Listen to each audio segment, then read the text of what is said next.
એવું કીધું કે દુનિયમ ડેરોનો વખો છે ને અમુક અમુક માતા એનો વખો હાલ મટી જાય. મટી ગયું તું આજ દાડા સુધી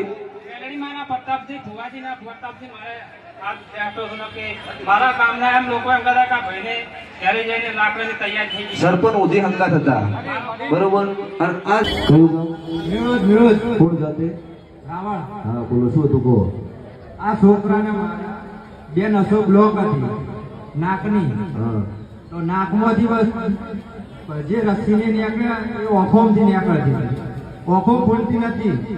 સાફ કરી પડી ઓખો ભેનું કપડું કરી તારા ઓખો ખોલી. હું 4 વાર જેવો ડીસા 3-4 વાર ડીસા ગયો એને દવા ડોક્ટરે આપી તો દવા આપી નાકે ચોદો પડતા હતા. એ પછી વિડીયો તમારો જોયો માતાજીનો અને પ્રાર્થના કરી માં તું આ મારા છોકરાને મટાડી દેતી હોય તો હું દર્શન કરવા લઈને આવીશ. તો 3 દિવસમાં રેડી થઈ ગયો. અત્યારે કોઈ ઓકે ખબર નથી પડતી કે આને તકલીફ હતી. આમ કરે ઓપરેશન કરાવવાનું કીધું ડોક્ટરે. ડોક્ટર કહેતા ઓપરેશન કરવું પડશે 1.5 વર્ષ થાય એટલે ઓપરેશન કરવું પડશે. તમે આ ભુવાજી કોઈ પૂછ્યું કોઈ દિવસ? ના વિશ્વાસ નહીં બનતો.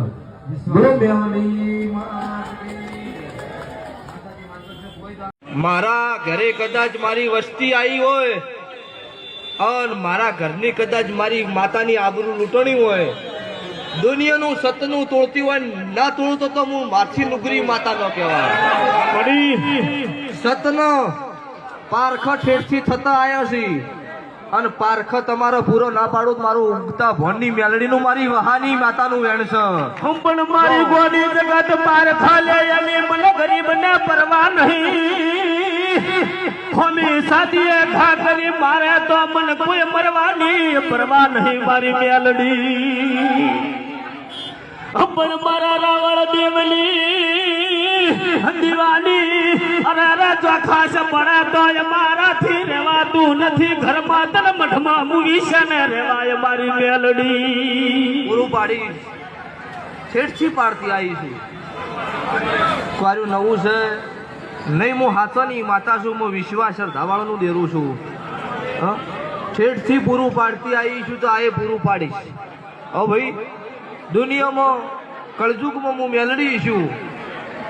આ મંદિરમાં કોઈ હોય ને વાટ ઘાટની ચૂડલ કરીને મને નહીં બેહારી હું જાતો જાત રાવણના નેહડાની મેલડી છું.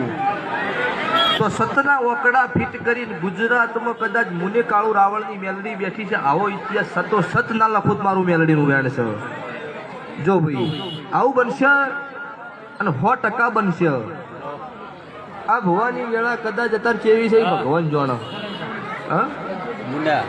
પણ રાતો રાત મારા દેવોના એવું ભગવાન એવું કહે છે સભાવાળો હું રાતો રાત જો બનાવવું નહીં બની નાખું. અને કોક બનાવ્યું છે અને અમને દાડો છે મેં પુરાવો આલ્યો છે તો પૂરું પાડ્યું એમાં પાડ્યો ને પાડ્યું એમાં જો આગા પાછું થ નહીં. આવું મારા મેલડીના રોગ છે. લો ભાઈ વસ્તી વધારે છે જાજી છે. તમારું દરેકનું મહેમાનનું મારું આવે જેનું હચવાય એવું રાખવું.